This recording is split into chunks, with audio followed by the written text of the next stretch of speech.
Hello everybody, welcome to or welcome back to my channel. I am so excited for this video today. I am going to be doing Steph Bower's book tag. I used to watch YouTube book tags all the time back when it was like a big thing. I always say like my middle school era, but you know, like Christine, Jessie, all of them doing those book tags were so fun, and I wish I was posting in that era because it was a lot of fun to watch. So I'm super excited to be doing this tag for you guys today. So I'm going to be recommending or talking about a book that fills each question of the tag. And yeah, I'm just going to dive right in. I should have grabbed these before.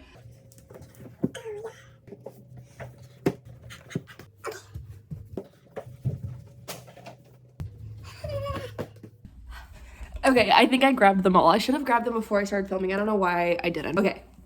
The book that you tell people is your favorite book. So if, you know, you're a reader, people always ask what your favorite book is. And I always say Throne of Glass because it is definitely my favorite series I've ever read. But I also feel more comfortable saying this is my favorite because I'll always just be like, oh, it's a fantasy book about this. I'm new to the romance reading, so I'm not as bold with it. But I love the series so much with my whole heart. And so I always just say this is my favorite book. A book that is your guilty pleasure, and this was way too easy for me to pick. The book I selected is There Are No Saints by Sophie Lark. I think this is the first one in the Sinners and Saints duet, and basically it follows Mara, who is like an up-and-coming artist in New York City, and I can't remember what's the boy's name. I think his name is Cole. It has been a little bit since I've read this, but I think the guy's name is Cole, but basically he is an established artist, but there's a lot of, he has committed the act of ending other people's lives. And there's not like stalker, but it does come off a little bit like I don't really know how to explain this other than like he's crazy. But this book is so good. Like I loved it, and it's one of the darker books that I've read. I don't know if it's like the darkest. Maybe. It's actually really fucking close to the darkest book I've ever read, but it was so good and I ate it up. I don't even know how to describe what the book is about, but that is that one. Okay, a book that everyone loved but you didn't, and I thought it was kind of hard because I feel like I like most of the books that I read. Like I don't really come across a book that I didn't like that is already really popular, which now thinking about it, I could have said any of the Bridgerton books because I thought they were horrible, and I feel like most people do generally acknowledge that the books are bad, but then there's people who really enjoy them. So, but more specifically, I said Ugly Love, and I think when I first read it, I did kind of enjoy it. I have a few like tabs in here, but I think it was because it was one of my first like adult books that I read, and I just feel like it's not that it's bad, I just feel like Miles, the male main character in this, is just so foul. And I feel like it's not that like, I mean, I know people are like, oh, but you know, he had trauma. And like, yeah, he did, but he was kind of foul. I don't know. It follows Miles, who's a pilot, and Tate, who's a nursing student maybe, or a nurse. I think she's a student, and she moves to, I don't know, some city like Seattle or something to live with her brother because she needs a place to stay or whatever. And she ends up meeting Miles, who is Tate's best friend. And Miles doesn't want a relationship. Like he is like, no way in heck am I ever having a relationship. But Tate is just so into him. And I think what was so frustrating for this about me is that like he really is like, I can't be in a relationship, I can't have a girlfriend, but he like totally treats her like a girlfriend before everything that happens, and then the bomb drops, and ugh, I don't know, thinking back on it, it kind of gives me the ick. But yeah, everyone, I know this is a really popular book for a lot of people. Okay, the book I read the fastest. I read books in one day a lot. Like I do kind of read a lot all the time. So I'm just going to do the most recent one was The Way I Used to Be by Amber Smith. I read this in like 3 hours, honestly. I sat down and I couldn't stop reading it once I started. It was so good. It was amazing. I talked about this in my February wrap-up video because I just read it last month. It was beautiful, so painful, but I could not put it down. I read it so quickly. Highly recommend. Okay, a book that deserves more hype. I feel like this is kind of like a cheat answer because Like, I'm sure it did get, I don't know. I am saying Love on the Brain by Ali Hazelwood. I feel like when The Love Hypothesis came out, it was like all over the place. Everyone loved it. Everyone was talking about it. Everyone was recommending it. And then Love on the Brain, I feel like had no hype when it was released. Like, I feel like it just like came released and no one talked about it. Or at least personally, like from the content that I saw, I didn't see anyone talking about it. And I actually really liked this. It's another STEM romance. Levi and B are, I guess they were kind of like rivals in their undergrad or they're in their PhD, and now Bree gets the opportunity to work at NASA on a project, and it turns out Levi is also working on that project. And I don't know, it was kind of good. I loved it. I love Levi and I love Ali Hazelwood's books. And I feel like no one ever talks about Love on the Brain, and they should, because I loved it. Book that is becoming a movie/TV show. I don't really have a lot of books that are, but this one I'm actually so excited for, and I wanted to make sure I picked a book that I was like looking forward to, and that is It Happened One Summer. And I know that this is really early stages, like the script was written and that was really kind of all we heard, but I absolutely loved this book by Tessa Bailey. It follows Piper, who, this actually also falls under another question later on that I didn't think I was gonna like, but I did like it.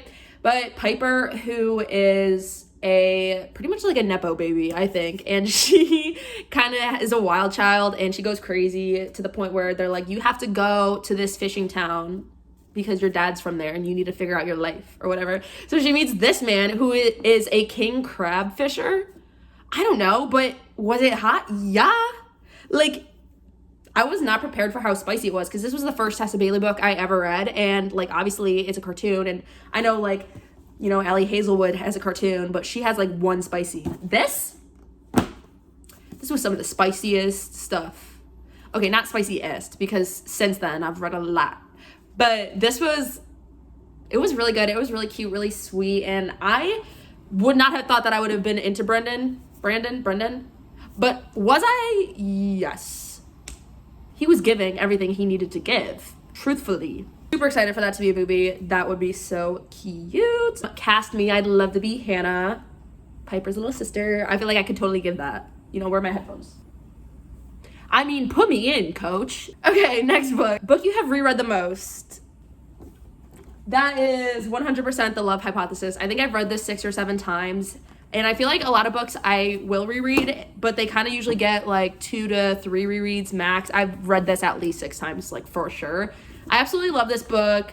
I think I felt such a kinship with it because I'm a STEM girly, and I read it when I was like trying to decide if I was going to do PhD or master's program. So it was kind of like super exciting for me to read a romance book where the lead was a PhD student. It was super cool. I loved it, and I love Adam Carlson. He's my dream man. He's ruined real men for me forever, for life. Okay, a book from a genre you don't typically read. And I'm going to say sign here because I very much read books in the genre that I typically read. I think the only other book that I have read that is not in my typical genre might be like The Martian, which is sci-fi, but it's like still fantasy. This one, I guess, is still kind of fantasy, but it's really more of like an adult, maybe like contemporary / mystery. Basically, it follows Pei, who works in hell, and he follows people and convinces them to make a deal, but they don't realize that they're making like a deal with hell and like selling their soul. And when you get, I think it's like 4 or 5 from a like single generational line, you get a promotion or something. So he's trying to chase after the last person he needs from this family, but you're also reading from the family's point of view of like what's going on and like the mystery of why everything, like what's going on, because there's like a subplot with the family that is a mystery. I think someone died or something, and it's I don't know. It was very interesting and very surprising to me. I think I also read this in one day. It was like really gripping, and it took me by surprise that I really enjoyed it because it's kind of on the longer side and definitely not something that I would normally pick up. Okay, a book that deserves all the hype it gets. For me, it is A Million Kisses in Your Lifetime. I don't even know what else to say other than I absolutely loved this. The spice in it is so good. And I love the boarding school vibes, the Upper East Side elite NYC vibes. Like, it was giving everything that I wanted to give. It follows Ren, who is a goody two-shoes, and Crew, who's a bad boy. And Crew's like obsessed with Ren, but obviously she's like a goody two-shoes, so she's like they've never whatever. And then they get paired up for a project in psychology class where they have to like get to know each other. And they end up falling for each other, whatever. It was so good. I really enjoyed it, and I think I feel most people who do read this enjoy this, which is so funny because I think in Steph's tag she said that she didn't like this, but this book has a lot of hype, and I really liked it, and I think it deserves it. Book you usually recommend when you ask to give a recommendation, and I feel like all of my friends read a different genre, like completely. There's no overlap, but I feel like most of the time I'll have friends that want to start reading romance, so I a lot of time will recommend The Fine Print by Lauren Asher. I feel like it's a good introduction to adult romance.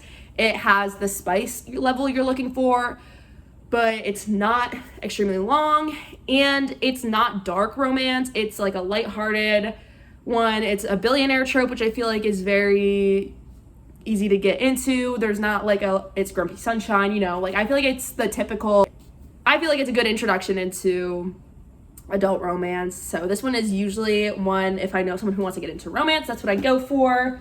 And then I also said King of Wrath because I had a friend literally the other day who reads fantasy romance and was like, I want to get into adult romance, or I want to get into non-fantasy romance, but I still want that angst. And I was like, billionaire arranged marriage? Anyone? Yes. I ate this shit up. A book that has your favorite characters, and I never talk about this on my channel, or really anywhere. I have read The Addicted Calloway and all of the Like Us series, but my all-time favorite two characters from that series, and they're kind of like this question is about my favorite characters, period. So, they are kind of my favorite characters, but I feel like because this is like the enjoyment I got out of the series is not very common. My favorite characters are Willow, Hale, and Garrison Abbey. Garrison Abbey, I love that man with my whole heart, and I feel like I always forget to talk about him because he's just like my precious, like he's my baby. I love him so much, and him and Willow are so cute. They're the sweetest. Like, this is like a comfort read for me, TBH. Like, it's so funny. I don't know why I don't ever talk about it. It's just so personal, I guess, to me. I absolutely love it. I think if you've read Addicted Calloway and you haven't read Bad Reputation, what are you doing? Like, this is, out of all like 28 books in this series that I have read, the two Bad Reputation books are my favorite. This is the omnibus version of the two, so it has both books in it. This one's in chronologic order, even though the books themselves flip-flop between the two timelines. This is in chronological order, and it has a few extra scenes in it. So I absolutely love Willow and Garrison. They are so sweet, and I love them so much. Okay, a book you wish you could live in. This is so funny that I put this. I'm sorry about this lighting.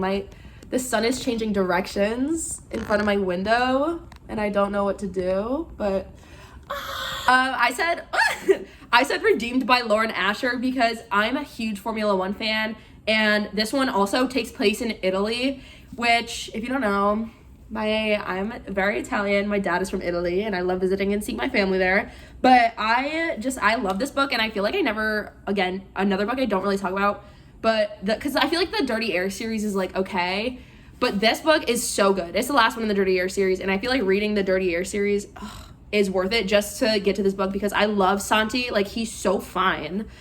And basically it's Formula One romance and Santi, fake dating, but it's like fake marriage. And Santiago is so fine, and it takes place in Italy. So what else do you need? So I would like to live in this. I would love to live in Italy and have a Formula One boyfriend. Like, talk about dream life. Okay. A book that you thought you would hate but ended up loving. Oh, this one I said, where is it? I said Twisted Games because I don't really like bodyguard romance. This is in the Twisted series by Anna Huang. It follows Princess Bridget and her bodyguard Reese Larson, and Reese was really fine. Like, he was giving, and I don't know, I don't really like bodyguard romance, I guess, because forbidden romance to me is just like a pain. Like, it's so annoying. Like, why can't you be together? Like, really? Like, what's really stopping you? And it's always like, it would look bad if I got with my bodyguard. And it's like, who cares? I don't.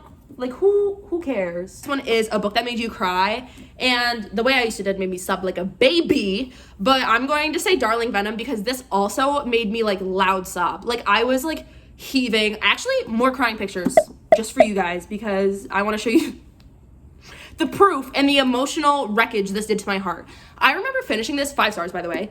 I remember finishing this and being loud crying over like a single plot point. Like, it was just like one sentence that made me just sob so loud. It was bad.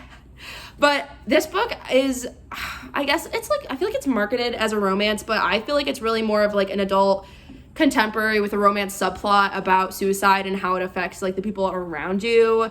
I mean, I guess maybe the main plot is the romance, but I feel like it's so much more than that. I'm sure it can be really triggering for people, so look up the trigger warnings before you read it. But I give it 5 stars. I absolutely loved it, and it made me like sob like a monster. The last book, what's a book that you wish you could read for the first time again? And my first answer was Throne of Glass, like that series, but I already used that, so I'm cutting the corner. I'm gonna say Heir of Fire because this is where shit really got good. This is where things in the series, they stepped up. They really got, like, the stakes were higher, the romance. I'm sorry, but this is honestly probably one of my favorite books in the entire series. Everything changes, but it's so good and it's amazing and I love it. And I love the series with my entire heart and I always recommend it to people. Go read it. Like, you really should. Well, I hope you guys liked that video. I had a lot of fun filming it and I'd love to do more tags in the future. I'm really sorry about this, about the lighting. Usually it's not a big deal, but I love you guys. I hope to see you guys soon. And yeah, that's that. I'll see you when I see y'all.